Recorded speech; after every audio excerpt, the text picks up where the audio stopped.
Hollywood and the news media portrays law enforcement officers in a rather negative way. They perpetuate stereotypes that just aren't true. Our guest today defies all those stereotypes. He was working in a restaurant business, wanted to be an entrepreneur, became a police officer. He's a retired police officer. He's an entrepreneur. He's a podcaster. He was involved in use of force shooting.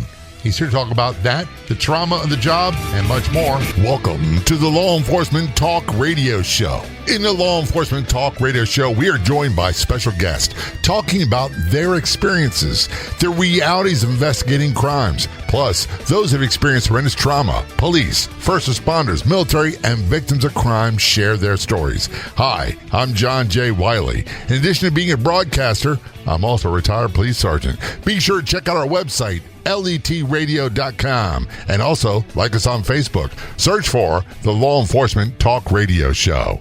Be sure to follow the Law Enforcement Talk Radio Show and podcast on the Newsbreak app. Newsbreak is your #1 local news app for current events, free live news for you and your community. Download the Newsbreak app today for free, and be sure to follow the Law Enforcement Talk Radio Show and podcast on the Newsbreak app. Calling us from Michigan, we have retired police officer Anthony McNeil on the phone. He's a retired police officer from Southfield, Michigan Police Department. He's also a podcaster. The name of his podcast is the Off Duty Podcast. Anthony, thanks so much for being a guest on the show. Very much appreciated. Yeah, thank you, John, for having me on. Looking forward to the conversation. One of the things I love about doing this show is that Hollywood perpetuates a stereotype of what police are like, what law enforcement are like. And I get it. I get that they have to do the whole entertainment thing, but you defy a lot of those stereotypes from how you got on a job, when you started on a job. And I just love that. I love smashing stereotypes, to be honest with you. Yeah, my story is not the typical, military background. Got out of the military, wanted to go into law enforcement.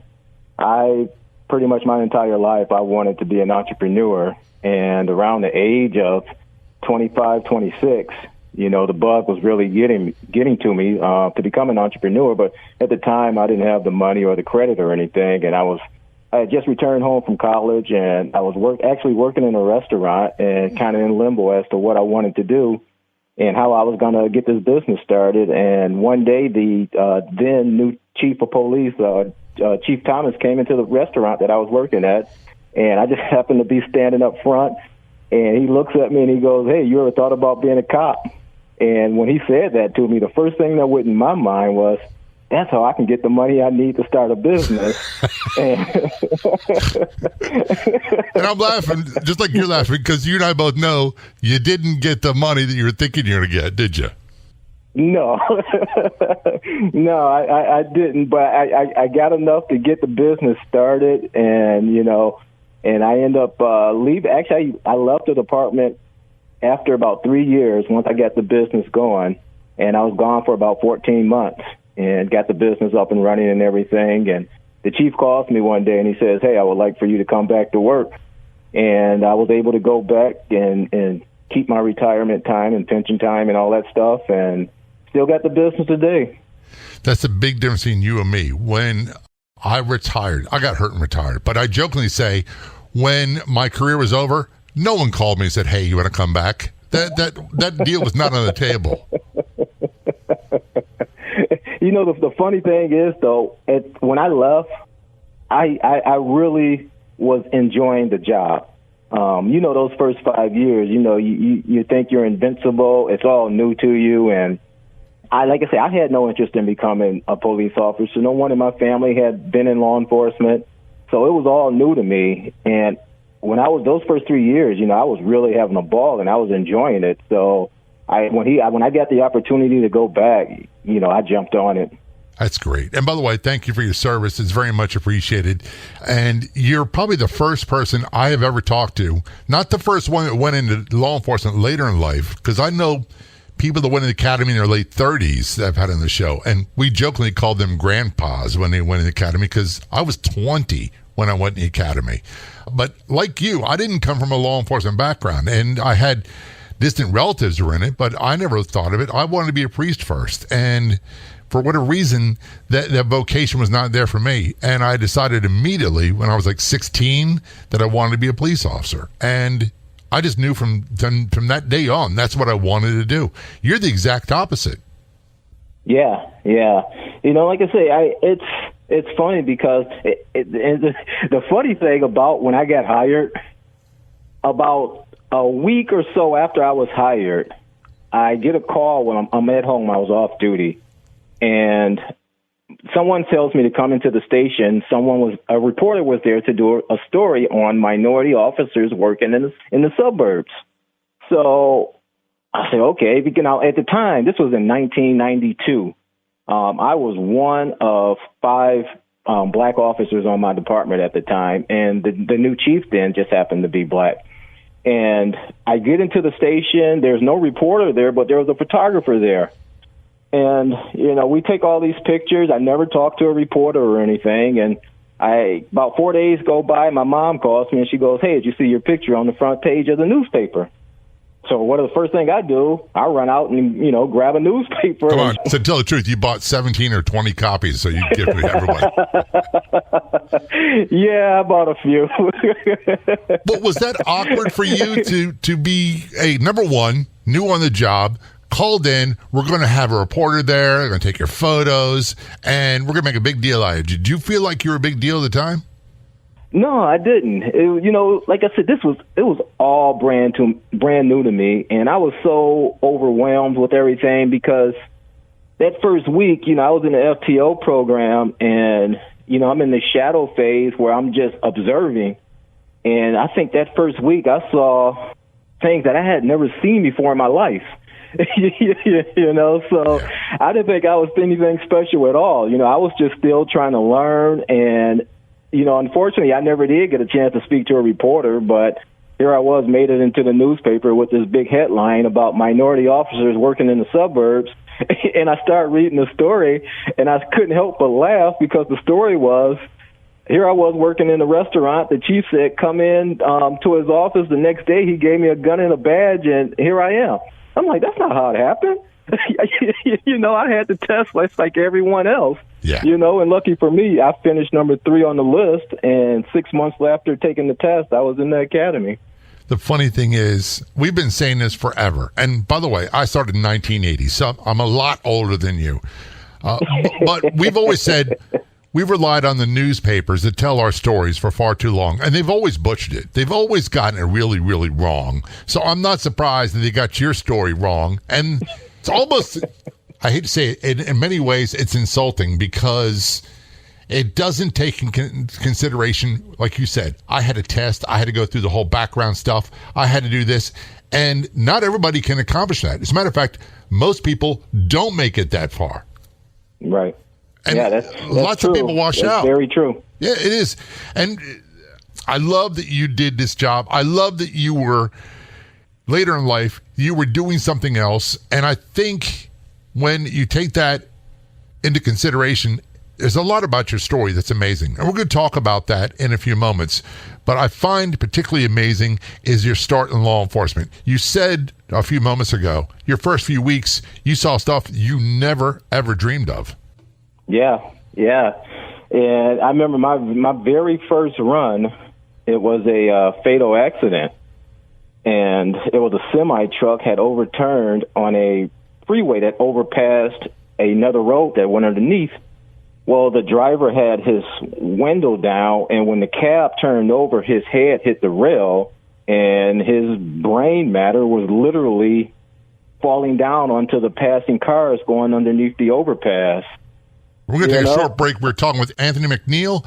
He's a retired police officer, also a podcaster, and much more. This is a Law Enforcement Show. Don't go anywhere. We will be right back. Learn how you can be ultra successful on Facebook and possibly earn an income from Meta. Learn how to work smarter and not harder on Facebook.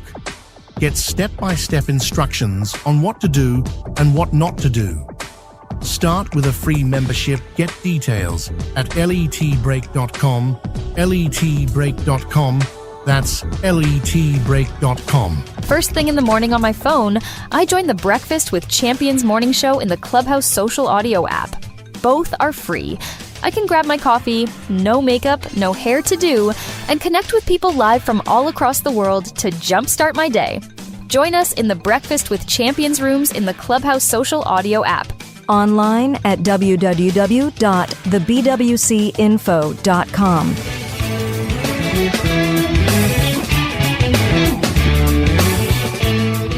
Return conversation with Anthony McNeil, retired police officer from Southfield, Michigan Police Department. He's also a podcaster. The name of his podcast is Off Duty Podcast.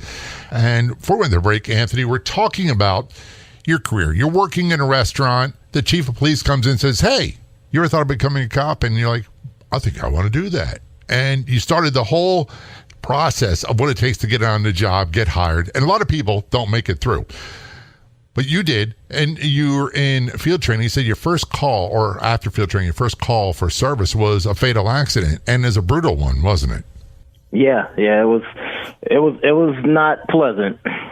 The funny thing is, I don't mean funny as in ha-ha funny. I mean funny as in ironic. I remember my very first call for service, Anthony, I never made it to it. I couldn't find it. Someone else had to handle it. It was... a couple days after graduating academy, we had field training in between in the academy. Then we went on the street, and then once you had a couple days with a senior officer, they gave you a map, your battery for your radio. You got in your patrol car. I had a call waiting for me. I never found it, ever found it. But I'll never forget the very first time I had to handle a DOA, and here I was like 21. And I thought I really knew what was going on. I had no idea. And the amount of pressure you put on yourself, is this guy really dead? Your case, there's no doubt about it. Yeah. And that outside of going to, a family member or a friend's funeral or something like that, that was the first time I had dealt with a deceased person. And it was, I was like a deer in headlights. I didn't know what to do. I didn't know how I was supposed to respond to this. But good thing I had a great FTO who helped me get through that first bit of trauma there.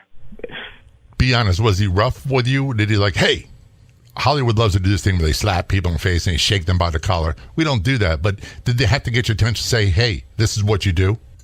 Yeah. He was strict with me. He told me this is what needs to be done. Snap out of whatever you're in. We got a job to do. Let's get it done. And once he, told me that, I was able to calm down and do what I needed to do. And I always remembered that because I don't think had he been stern with me like that, I don't think I would have made it through the rest of the program. But he turned out being probably my favorite FTO during that time. And if you ever talk to him, please tell him I said thank you as well for their service. So many people trained me on the job, and I was very lucky. I had a lot of men and women that were, the men were combat veterans, not women at that time, and a lot of them were Vietnam veterans, and they were great police. But one of the things you said that really struck home with me was they said, you have a job to do. Do your job. This is what needs to be done. Afterwards, we'll find a way to deal with what's going on. But right now, suck it up and do your job. Yeah, that's a common thing, unfortunately, in our profession. And, for someone, like I say, who was making sandwiches 6 months earlier, that's a shock to the system, So you have to learn how to not only do the job, but you have to learn how to mentally cope with all of this. This new stuff that's all entering your head. You have to process all this stuff. And one thing I was really good at, it took me a year or two to get to this point, but after that year, I really learned how to compartmentalize things. And I think that helped me get through my 20 years as a law enforcement officer, as far as dealing with the trauma and the things that we see on a day-to-day basis. Because it doesn't stop. It keeps coming at you. There's really no break from it. And I was really good at, and I can't say it correctly, the compartmentalizing until I think all the compartments got too full. And then eventually some of the stuff spills out when you don't want it to. Yeah, and I experienced that my last 5 years on the job because I had become ill, and because of my illness, I was forced to go in and work the front desk, which I absolutely hated, and it changed me as a person. And I think all of those the compartments that were full, they all started to resurface, and during that 5 year period, and I became a very unpleasant person to deal with.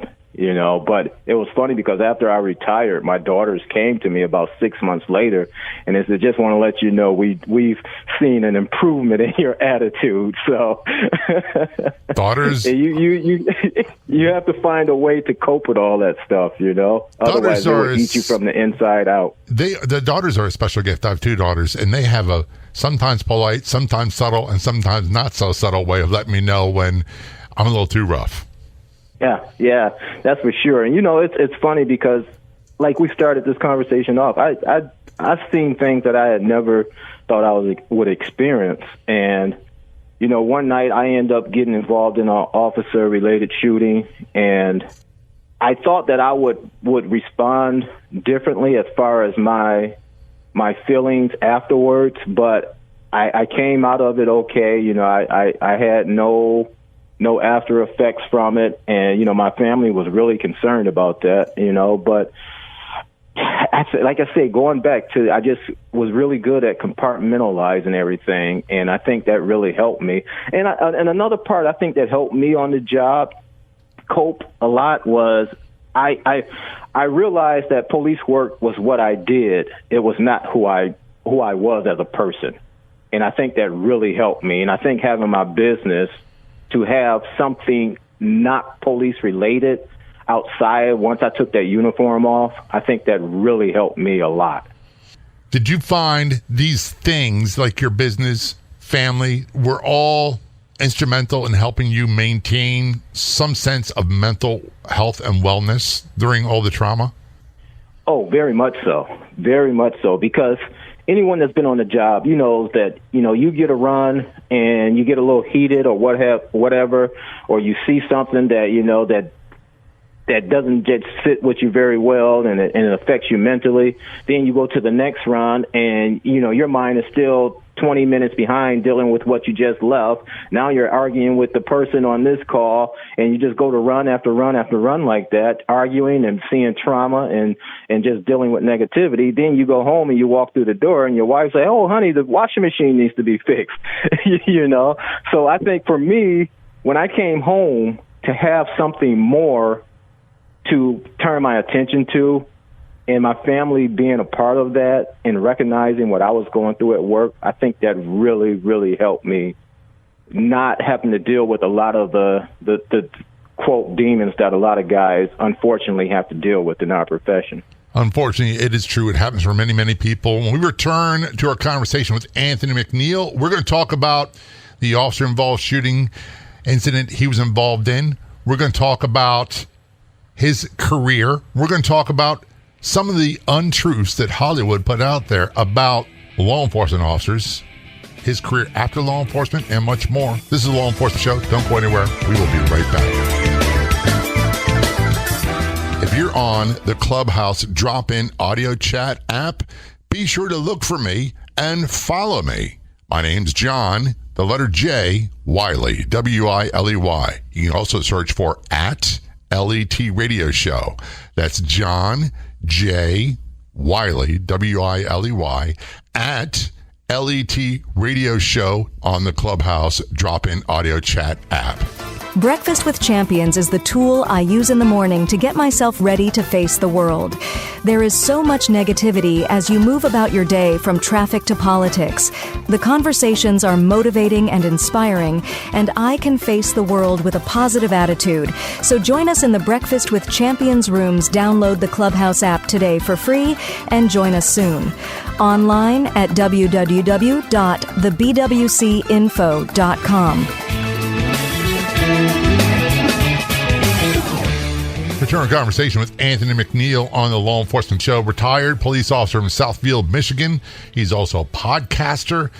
He's a businessman and entrepreneur and much more. Before we end the break, Anthony, you're talking about the traumas that a lot of law enforcement officers see. And you had your fair share that you had to go through. I did too. We share something in common, the officer-involved shootings. And by the way, when I say the media, I mean Hollywood, TV, movies, news, radio, social media in particular, that gets so wrong the officer-involved shootings. I was involved in 4 in 10 years. And fortunately, and this is contrary to what a lot of people believe or hear, the first 2, I never fired a shot because I knew immediately the threat was over. Even though he had shot at me, it was over. The second 2 were different affairs.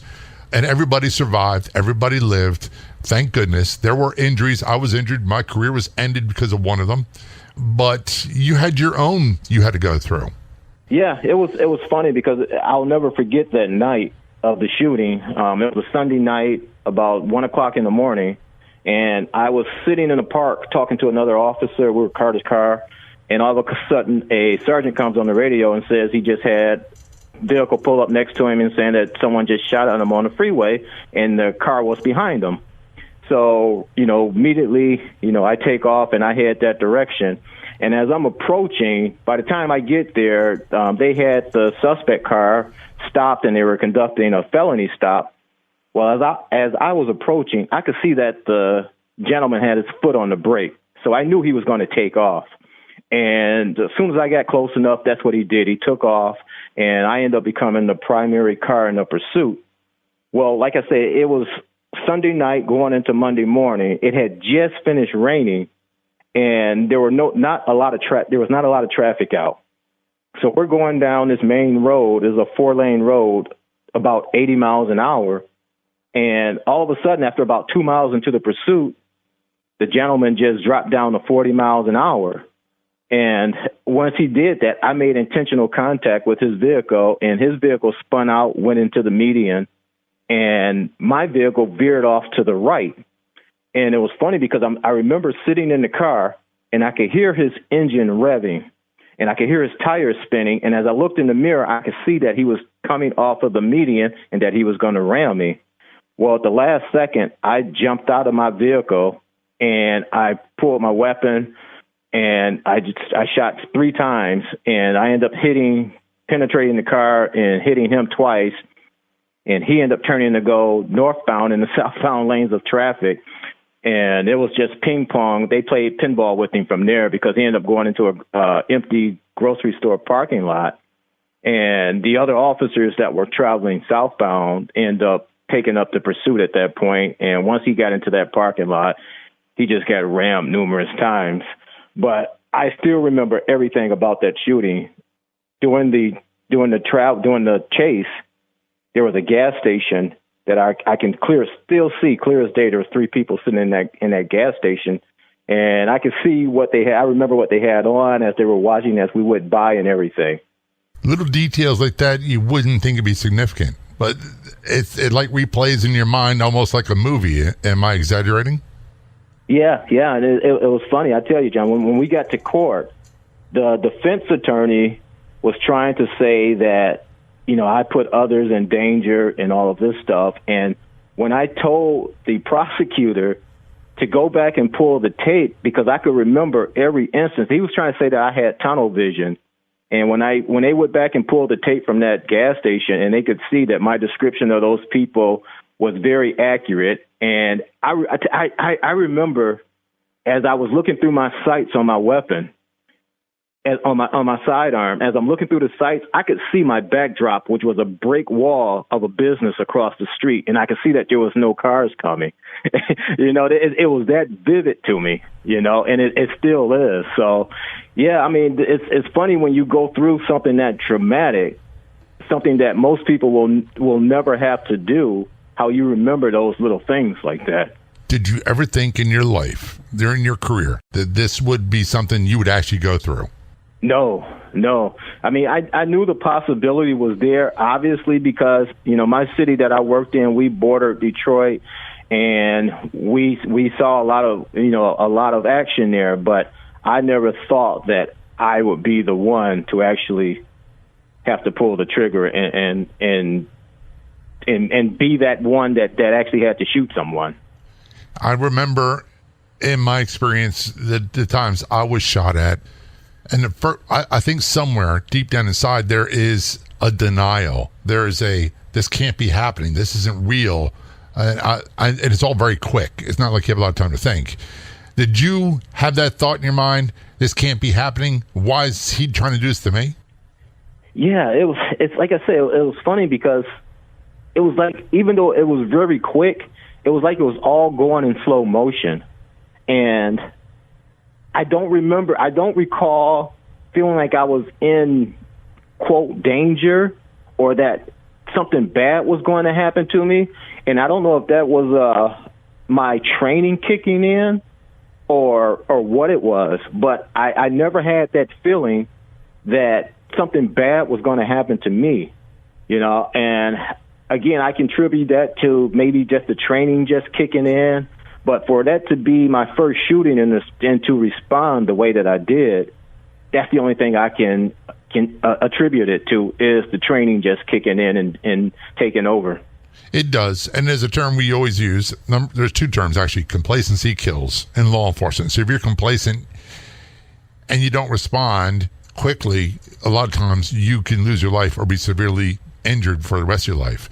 The other one is you rely on your training. You really don't have time to think. And I know the media wants to make it sound like a lot of thought processes go through your head, and do I do this, do that, back and forth. And it's not that way at all. It's like, I can't believe this is happening, and you start reacting. Yeah. And it like I say, it seems like it's in slow motion, but it happens at the snap of a finger, and I don't think that's what a lot of people realize. You have to make these life-threatening decisions in an instant. And it was either I shoot this guy or he runs me over. Right. So not a lot of options there, are there? For me. Yeah. Here's one of the things that I've always found disturbing, and if someone asks me to describe myself, I want people to think I'm a tough guy, but I'm not. And I'm really not a violent guy, and I don't respond in a violent manner. But when I've had to in police work, I've been very violent. And in a way, that was a big contradiction, and part of me I'm not comfortable with. Yeah. I understand what you're saying, and I don't consider myself a violent person either. And I'm going to kind of contradict that, because I always had a 3-strike rule. And my 3-strike rule was, the first time we meet, depending on the nature of the run, if I ask you to do something, or, move along or whatever it is, the first time you're going to get the best, most professional Officer McNeil you could ever get. The second time, you aren't going to like me. And there was never a third time, because I was going to move you along. So we had the same baseball rules in Baltimore you had in Southfield, Michigan, and it was first encounter is very nice, second one a little bit not as nice, third one you're going to jail. This is the Law Enforcement Show. And by the way, before we go to break, one of the rules we were always taught, and I know we'll talk about this when we return, Anthony will understand it right away. You treat everybody with respect until they change the tone of the conversation. Then there's absolutely no backing down. We're going to turn our conversation with Anthony McNeil, retired police officer, entrepreneur. He's a podcaster as well. A lot of things to talk about you don't want to miss, so don't go anywhere. We'll be right back. Breakfast with Champions is the tool I use in the morning to get myself ready to face the world. There is so much negativity as you move about your day, from traffic to politics. The conversations are motivating and inspiring, and I can face the world with a positive attitude. So join us in the Breakfast with Champions rooms. Download the Clubhouse app today for free and join us soon. Online at www.thebwcinfo.com. Think of Facebook as the world's largest marketing platform, and most of their features are free. Facebook has more than 3 billion users worldwide, and more than 68% of them use the platform every day. Learn how to work smarter and get maximum engagement. Plus, many people can earn a monthly income from Meta. Get step-by-step instructions on what to do and what not to do. Start with a free membership. Get details at letbreak.com. letbreak.com. That's letbreak.com. Back to our conversation with Anthony McNeil on the Law Enforcement Show. Anthony's retired Southfield, Michigan police officer. He's also an entrepreneur. He's a podcaster. He has a successful podcast called Off Duty Podcast. We'll talk about that in a few moments.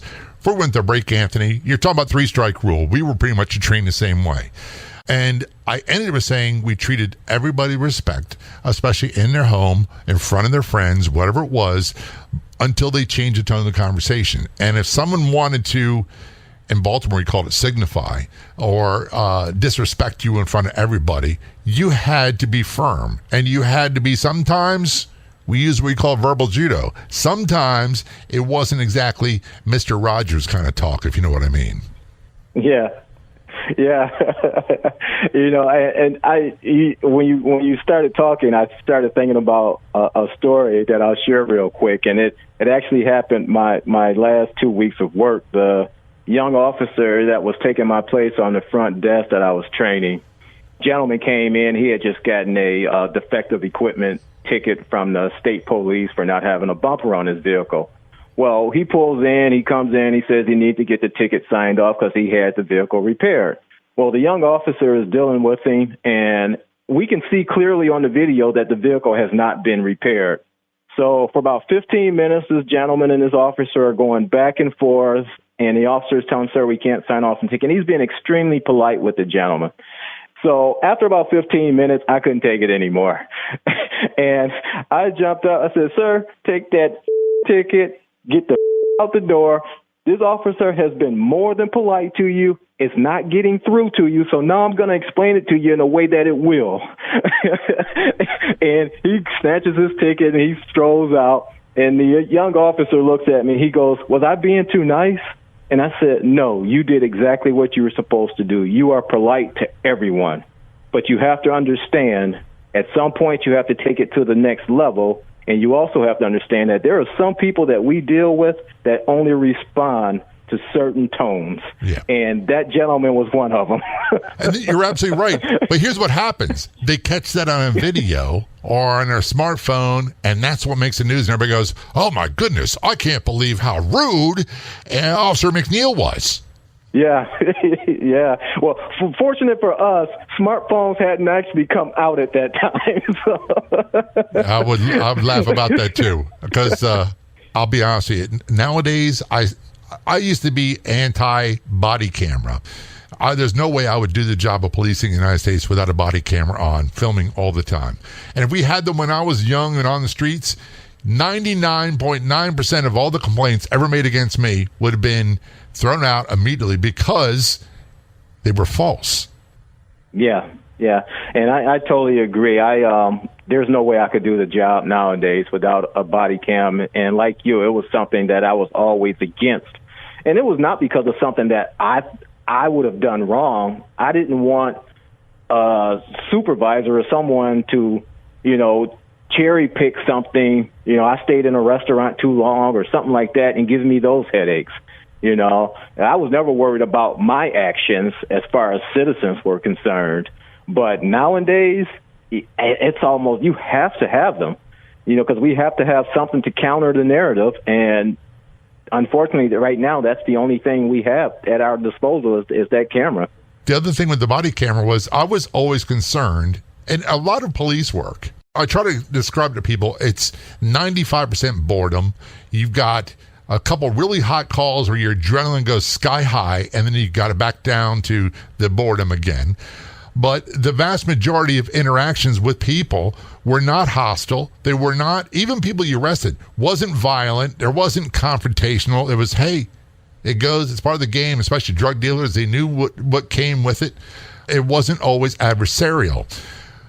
But when we had many incidents where we talked about discretion, where officers were, hey, we're not going to lock this guy up, although he should have been, because of this or because of that. Because he didn't want to lock up everybody he came in contact with that was doing something wrong. So I was always afraid that body camera would take away discretion. Yeah, that's a very, very good point. I agree with you 100% on that. And like I said, I was never concerned about anything that I would have done because I knew I was never abusing my powers or anything like that. And I feel for these guys and gals that are still in the profession because they're always being questioned about everything they do. And I mean, you can't even say hello to anybody now without offending them, So it's a different time. The profession for me, it was fun. I enjoyed the 20 years I put in, but I'm glad I'm out now. And all of those officers are still out there putting in the fight. Stay strong, keep your head up, stay safe, and just protect each other. And remember, the most important thing is going home at the end of the night. Right. And you're in the Detroit suburbs, and the leadership in American policing, let's just say there's a lot to be desired, except for people like James Craig, who is a police chief in Detroit. And we can go in any conversation about someone, and there's pros and cons. But people like him are a rarity nowadays in big city policing. Are you fearful that when he leaves that this may have an impact on you, your family, your community? No, I'm not, because I know there's a lot of good officers here, and I know there's a lot of good people. As a matter of fact, one of the candidates that's in contention for that's being listed as his replacement is the current chief of my old department. And he is a hell of a guy. So if he gets the job, the Detroit Police Department will be in very good hands. I'm glad you said that. Here's the reason why. When I left the department, I think it was better when I left than when I started. And I'm sure people that came before me said the same thing. There are so many great young men and women that do this job, and I mean to tell you, they have college degrees, a lot of them have military experience, a lot of them speak multiple languages, and they are really into doing this for the right reason. And 99.9% of the time, all the interactions are phenomenal. So when we don't honor them, I think we do a great disservice to not just our legacy, but the legacy of everybody out there still doing the job. Yeah, I agree 100%, and that's why I enjoy doing my podcast, because my podcast is different from a lot of other law enforcement podcasts. We don't get into policies and departments and things like that. It's all about the men and women, and I've had the pleasure of speaking to a lot of these up-and-coming officers, and you're absolutely right. A lot of them are really on the ball, and I like to have the opportunity to allow the public to get to meet these people on a personal level and see that there's more to them than just that uniform. Right. And there's a lot more to them than what's being portrayed by the media. Again, that incorporates everything. And when I started in 1980, Anthony, we had every walk of life in police work back then in Baltimore. We had lesbians, gays, blacks, Asians, atheists, Buddhists. It didn't matter. Jewish, it did not matter. All we cared about was you just did your job. And if I got into a big brawl, and if you were a 5'2" female, if all you could do was hold an arm, then come in and hold an arm. Just do what you can do. Yeah. And, I'm proud of the department that I worked at, because, like you say, it didn't matter the individual officer, the training that we were provided. As long as you did what you were taught during your training, we knew that we were going to have each other's back and that we were going to be okay. And I think training has gotten a lot better. There's still not enough of it as far as I'm concerned, but it has gotten better. And I agree. I don't care what color, size, anything. No. When you put the uniform on, it's about going out there and making sure everyone goes home safely at the end of the day. Before we run out of time, tell us about your podcast, the name, and where people can find it and get more information. Yeah, the Off-Duty Podcast. Like I said, it's the podcast where we allow you to get up close with the men and women of uniform and learn about the person behind the badge. Again, it's all about the men and the women and getting to know them on a personal level. And my podcast, like I said, it's different from a lot of the other podcasts out there. And when guests come on, a lot of them say it was probably one of their best interviews because they had a lot of fun. I try to make it fun for everyone to come on. And, if you want to hear the podcast, right now it's on every podcast platform, no matter what you choose to listen to your podcast on, you can find us. Or you can just go to the website, theoffdutypodcast.com. Also, I have a podcast network for first responders and those that support us called the Everyday Heroes Podcast Network. If you go to heroespodcastnetwork.com, you can see all the other shows that's part of the network. We cover fire, EMT, doctors, military, law enforcement, all first responders.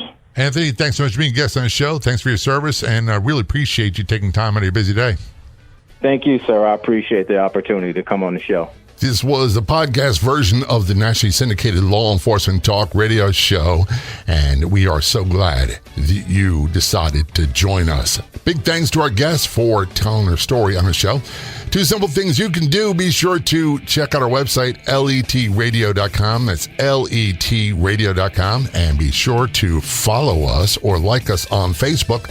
Do a search on Facebook for Law Enforcement Talk radio show, and be sure when you see a post that we put up that you like, that you resonate with, that gets your attention, be sure to share it with your friends. We'll be back in just a few days with another great episode of the show. See you then.